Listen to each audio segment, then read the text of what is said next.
On today's World Insight, APEC starts the ball rolling this week with its yearly economic leaders meeting and CEO summit. How does this year's mission of open, connect, balance sit with government and business executives? How can they work together in fixing economic woes? It's not just APEC, it's a coup also for Thailand, to be able to do this during these challenging times. And how are businesses at APEC doing their part in building a greener and more sustainable future? Quality Talk with the global chairman of PricewaterhouseCoopers, Bob Moritz.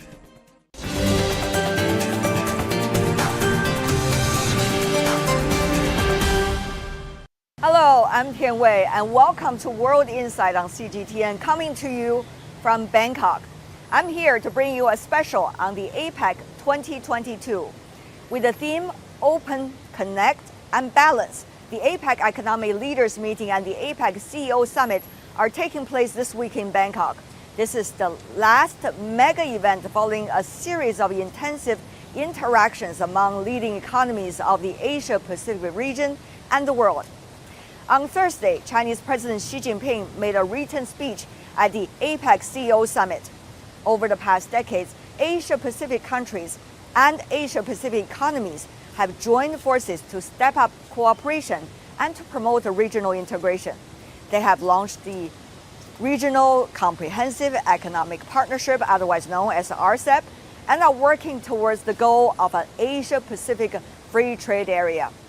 China, since joining APEC 31 years ago, has been firmly committed to free trade and multilateralism. So how can China forge closer ties with APEC economies while the world is going through great transition?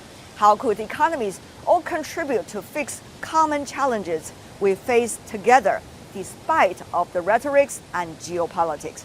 On these and more, I spoke to Rebecca Sta Maria, the Executive Director of APEC Secretariat, who is working behind the scenes for the APEC Economic Leaders Meeting.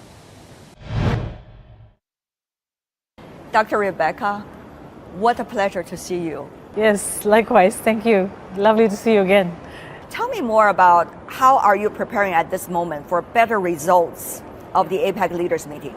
You've got COP27, you've got ASEAN Summit, EAS Summit, you've got G20, and now we're culminating. For us, it's bringing all the issues together and seeing how we can deliver, ensure that together we can make a difference.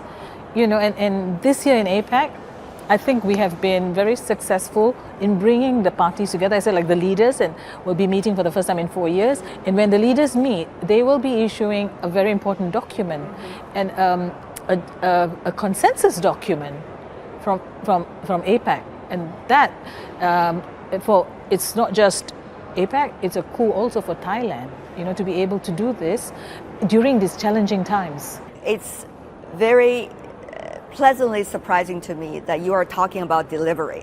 So delivery is a lot of responsibility. On the Bangkok goals, what is the current stage? I know you and your colleagues have been consulting with one another over the night, in fact, before you are coming to me today. Yeah. No, the Bangkok goals is to frame all the work that we're doing on the bio-circular green economy. It's so easy to talk about sustainable and inclusive growth, but what is it? How do you translate it into some tangible way of so people can relate to it? I always say, how do you feel it on your skin? Yeah. So this is what is happening this year. Yeah. That we're translating all these initiatives into some concrete action that we will take away for years to come. And more importantly, it's always good to have action plans, visions, but how do you measure? How do you keep track of what you're doing? And that's that other aspect of what we've done this year. We are having in place a system, a mechanism to track all the initiatives. APEC does a lot for capacity building, technical assistance, sharing of best practices. All this is being done, but how do we compile it so that folks understand that this is all being done in one specific area to achieve one specific goal, which is sustainable and inclusive growth. And that's what we're doing. it's great to see concrete results. Absolutely, It's yeah. absolutely important besides just slogans. Yes. Yeah. Having said that, though, there seems to be interesting competition going on. Is here when I come into APEC, even in this media center, I see there is a competition apparently going on between the theme of the world. Is it going to be rivalry, quote unquote, hardcore competition? Or is it going to be more cooperation and consultation? I see a competition between these two ideas. So what about your thoughts when preparing for the APEC leaders meeting? Who've got different ideological perspectives. Bring them together in a room, and this being able to meet in person is so important because really, connections, human connections are so important for us to build trust. And that's one of the most valuable aspects of the meeting here. Leaders get an opportunity to meet, to hear each other. It's okay if we agree or disagree. It's okay to disagree, but to do it constructively. When you talk of competition, yeah, but also constructive competition, as has been recently spoken about at the bilateral. Between China and the US? That's right, absolutely. Very constructive, and that's what we bring to the table. APEC brings this, the opportunity to have those very candid conversations. Right. Chinese President Xi Jinping has committed to the APEC leaders meeting. How do you look at the nature of China's input, and how is that going to serve the spirit that you just mentioned, Dr. Rebecca? China is an important trading partner for all of us. And over the years, there is opportunity for each of the economies to contribute to the well-being of the region as a whole. And so each of us has a role to play, regardless of whether you're a big economy or a small economy. But APEC then provides that opportunity for us to learn from each other, to share with each other how we are each managing the pandemic, managing the different challenges. So I think that's what's important. And to a large extent, our Chinese counterparts who have attended these meetings and discussions have been very constructive. And it's not just at this meeting, but across the year, the year you've seen different capacity building programs, whether it's about SMEs, whether it's about supply chains, organized by the different economies, including China, for us to provide us and our businesses, small businesses, an opportunity to learn from each other. So that's the value. There are talks, at least in some media stories, suggesting that China's loss of market and business opportunities might be the gains of members of Southeast Asian countries, might be the gains of other members of the APEC. What do you make of, suggestions, naivety suggestions, shall I say, like this? No, I think we have to look at what we've been able to achieve together. The Regional Comprehensive Economic Partnership, for example, is one important agreement where we have... The RCEP. Yes, RCEP, where we have the parties that have come together. And that agreement is important because it reinforces value chains, supply chains. And so this kind of agreements where we bring the different parties together and it's built into these agreements, not just market access, investment access, but also opportunity for us to build capacity among ourselves to help us grow together. And I think that's the value. So it's not about, it's not a zero-sum game. It's about using all the avenues that we have put in place to come up with these agreements so that we then benefit, our businesses benefit. About the RCEP and of course the very tempting CPTPP, which China also applies. I know many countries in the Asia-Pacific region also are very inspired of. What do you make of the transition from RCEP to CPTPP? What kind of visions in terms of trade are we looking at? I think they're two distinct agreements, but they're not competing agreements. They're complementary. Why we have similar partners? CPTPP has, if Malaysia and various ASEAN economies are parties to CPTPP as well as RCEP. It is not they're not competing in that, they're complementary, as I said. And for us in APEC, these are what we call pathways towards our bigger goal of the free trade area for the Asia Pacific. And if you recall at the briefing this afternoon, we talked about revitalizing, refreshing that conversation on FTAP. It actually feeds, and there's synergies between what we're doing in FTAP, what's happening in CPTPP, and the other way around. Yes. Because there are issues that are discussed or aspects of CPTPP which will fit into the work that we want to do in FTAP. And we enrich each other. For example, you're looking at environment, you're looking at workers' rights, all these things are important. You're looking at competition, facilitating market access, looking at regulation, structural reform. All these are aspects of both the CPTPP, RCEP, and eventually the free trade area of the Asia Pacific. So it's looking at things from a more positive angle and more broadly how we can benefit from each of these agreements. China has been talking about and suggesting to the international community, which is also welcomed by the United Nations, the Global Development Initiative. As we know, this region really focused a lot on development over the decades. So how do you see initiatives like this from different economies might contribute to your goals that you just mentioned? You know, for me, and that's the value of, again, I'm talking about the value of APEC, is the collaboration, the collaborative spirit. You know, all these initiatives build on what we have already we've done in APEC or in ASEAN, just adding our engagement through RCEP or through the EAS. It's all about, at the end of the day, tapping into relationships that are already there, you know, and building on it and having and doing it for the right reasons. That you want to support each other. You want to see growth in each of our economies. You want to make sure that brings benefit. It's not zero sum. I'm putting in, so I gain and you lose. That's not the spirit of it. So all initiatives, I think at the end of the day, that has to be the driving force. Environment, I always say this for investments, it is not just about environment impact assessments, but also social impact assessments. How will all these bring benefit to the people? At the end of the day, you must always have the people front and center. Yeah. You know?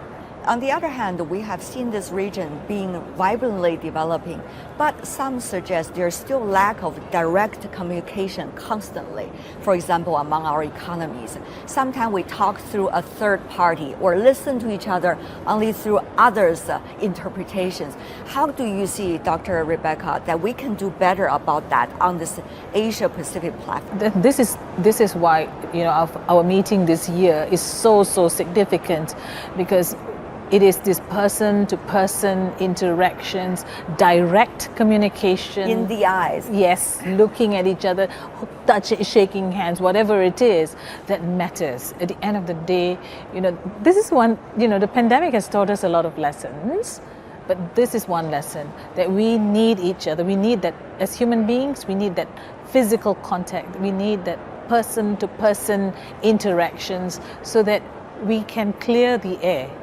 and have better appreciation and understanding of where we're coming from. So this is a platform for Asia Pacific, yet we see terminologies being invented, geopolitically, for example, about the other phrases to describe the region. How do you see this as the Secretary General of APEC? It is about using them to complement each other. For me, it's not about the competition among these different groupings, but really how these different groupings can support each other. And some are just evolving, so we don't even, we haven't got a firm idea of where it's going. It will take time. So to take it in stride and wait for it to evolve and the most important thing is to keep engaging. So you understand what's going to happen. So you understand where they're going, where they're coming from. I think that's important. Many are very proud that we are having a women Secretary General for APEC. It's very important, many believe, because the nature of many women in the world is to create ambience for communication. Now, sitting in your chair in the great transition time, let me put it in such a diplomatic way, how is that, in a way, transform your job? Well, the challenges are always there, and it doesn't, for me, it's a task, it's a challenge, it's a job that you do regardless of whether you're a man or a woman. Unfortunately, because you're a woman, the lenses in which you are assessed tend to be different. But most important thing for me or for any woman in positions like this is to ensure that we remain professional, that we remain competent in the way we manage issues, and to just be fair and just in everything that we do. I think that's what's important, and to be aware, be knowledgeable, keep learning, be sensitive to what's going on in your environment, so that then you make valuable contributions and important and rational contributions. Finally, what do you think this APEC leaders meeting should be remembered as? For me, it is a time for us to reconnect, for the leaders to reconnect after this 4 years of not being able to do so, and the focus on sustainable and inclusive growth. I think that's the key deliverable this year, and Thailand has done just that through the biocircular green, I think green, we'll have to keep stressing green, going forward. The model that Thailand has shared with us, and we've all collectively agreed that this is the way we want to go in future. That's what Thailand's legacy, and that's what the future of APEC will be about. Dr. Rebecca, what a pleasure. Always a pleasure. Thank you so much. And this is World Insight, coming to you from Bangkok. Still to come, how are businesses at APEC doing their part in building a greener and more sustainable future? Quality Talk with Global Chairman of PricewaterhouseCoopers, Bob Moritz. Next. Be faster in decision making and reduce bureaucracy and disconnects in their organizations to react for upside potential. The Asia Pacific is on her way back after years of the pandemic amid much uncertainties. Open, connect, and balance. Those are the aspirations, but solemn answers are needed about how. Join me on site at the APEC 2022 in Thailand, the last stop of a series of crucial multilateral engagements this year. We are here to wrap it up with direct analysis and frank interviews, only on World Insight. And this is World Insight with me, Tian Wei. Now I'm in Bangkok, bringing you this special on the sidelines of the APEC week. The most important attractions of APEC, its ability to bring business leaders and political leaders together for clearer blueprints and deliverables. Today, I moderated the scene-setting session of the APEC CEO Summit, in which political and business, as well as international organization leaders, sat together on the stage to compare notes and plan for the world economy and the future of APEC. World Insight will bring you this special session in future programs. Meanwhile, today I am sharing with you my talk with Robert Moritz, the global chairman of PricewaterhouseCoopers, to find out how businesses are riding out uncertainties going forward. Bob Moritz, chairman of PricewaterhouseCoopers, what a pleasure, sir. It's great to see you again. Good to see you in person. Yes, very much so. We are making it happen, isn't it? Yeah, you've been jet setting, shall I say, sir, over the past few months, trying to feel the pulse of the world. Now, what's your takeaway? My takeaway is that the world economy is slowing down. That is obvious. But there's still many opportunities around the world, and each region is slightly different. The UK and Europe more broadly has a more acute challenge when you think about energy prices and inflation. But if you're sitting here in Asia, there's actually more opportunity. Even though things may slow down, there's still a growth opportunity when you look at the underlying demographics. Yeah, indeed. We are talking about Asia Pacific, isn't it? This is such a diverse area. So what are some of the specific business opportunities you and your organization are looking at? So first, we actually have to enable more trust. Trust amongst the consumers, amongst the employees, amongst the investor base, and with government and citizens. But second, we have to focus on a better outcome. Here in Asia-Pac, there's an opportunity. Supply chains is a great opportunity as you think about the support it will provide to the rest of the world. If we leverage technology, if we leverage the human capital that is very plentiful here and skilled, and if we bring ESG and climate to the changing supply chains to be fit for purpose going forward. What about global governance in the area? Of course, that's going to have a direct impact on businesses. A G20 summit just wrapped up in the region, in fact. So they did manage to put forward a paper, something concrete. Now, does that mean for businesses like yours? Changes in policy, rules, and regulations that will be meaningful to accelerate economic growth, to change relevant to how business is done for purposes of climate and social responsibility, and to bring business and government together more so we can actually activate the specifics to get the outcomes we're looking for. It's been a while that the business community has been complaining about global governance has not caught up with the development stages of the world. And now it seems that there are too much geopolitics in the air. So how would you as a business leader work with political leaders at this moment? So first, you have to make sure that you have a very strong point of view of what could or should change and engage with not only what that is, but why is that important. Important to the business community, but also important to the country, the citizens, and yes, our governments. But second is to make sure that we have a level of what I'll call common alignment of what we're trying to achieve. The SDGs and the like are a good guiding principle, but we have to get very specific now in terms of what needs to be done.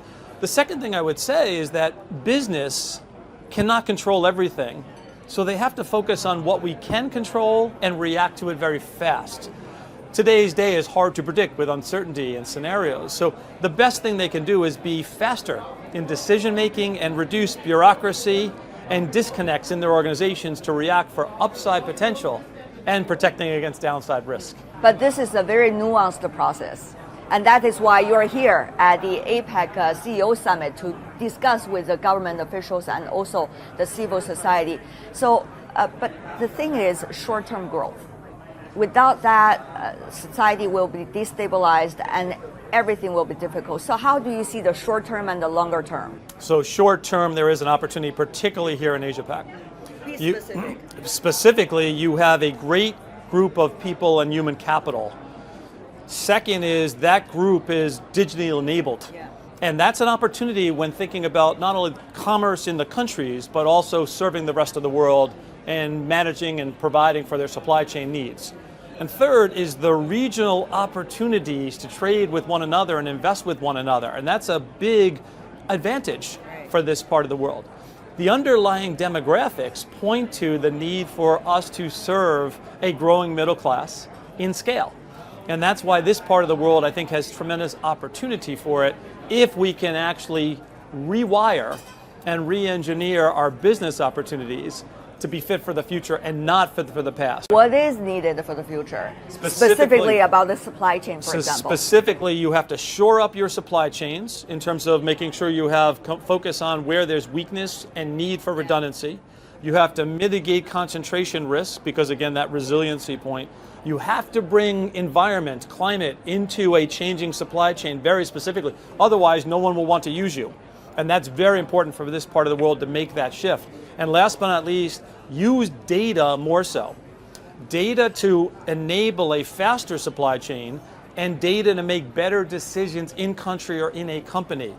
Data, analytics, AI is going to be very important to the future supply chain that'll be fit for the future to serve society at large. You see different countries are going through different development and particularly political cycles these days because people tend to look more inward when there are challenges outside.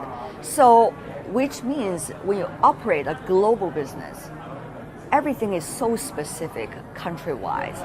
It makes it so challenging. So with all the context you've been talking about, how to make the deliverables happen? Yeah, so even in this part of the world, we see a lot of transition that's going to happen.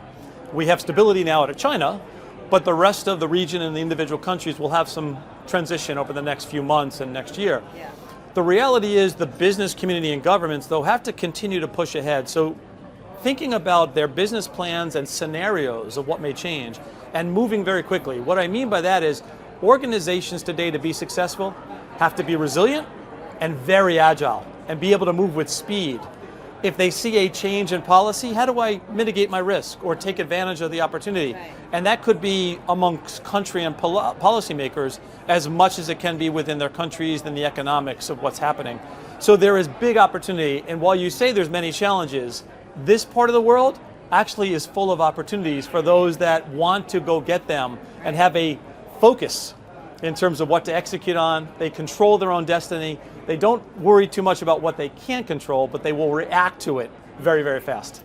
China is a player in the region, Asia Pacific. You see the announcement being made out of the CPC Party Congress talking about higher level of opening up. Now, that is really an exciting word for the business community. What are you expecting from the PricewaterhouseCoopers perspective and also people you've been working with?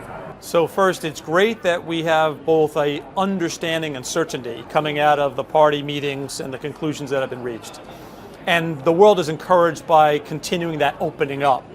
Now we need a level of specificity of what does that mean in terms of the rules and regulations to enable that to happen. So we're looking for more guidance and details, which will come.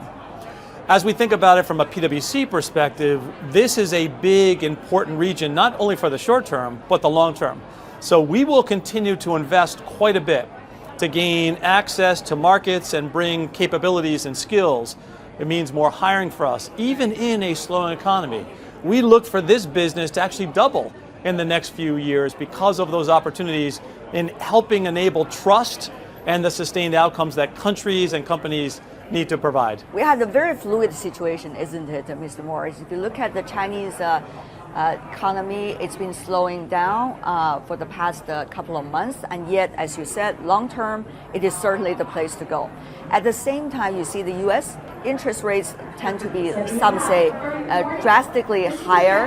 How do you analyze these two largest economies, which has been serving as engines of global growth? First, I do think we have to step back and acknowledge the realities that while we've had geopolitical tension amongst those two countries, there's a huge dependency and interdependency. The amount of trade amongst them has actually been at a very, very high level. Second is the meetings that happened this past week actually, I think, gave a level of stability to now how do we work together more so, even in this challenging economy. How would you term and describe this great transition apparently we are facing today? What would be the key words you would use to describe it? While challenging, it's full of opportunity. And as long as management teams in government and business see that opportunity and execute against it, I think there is an ability to control your own destiny and not get so distracted by the other things that exist. And if organizations can move with speed, they, their employees, and their stakeholders, consumers, employees, and shareholders, will be equally as successful. Bob Moritz, Global Chairman of PricewaterhouseCoopers. Sir, always a pleasure. Thank you very much. And that's all we have for today. If you'd like to know more, search World Insight or check out our YouTube channel. Follow us on Twitter and Facebook. I'm Tian Wei. On behalf of my teams in Bangkok and in Beijing, thanks for being with me. I'll see you tomorrow from the APEC Economic Leaders Meeting.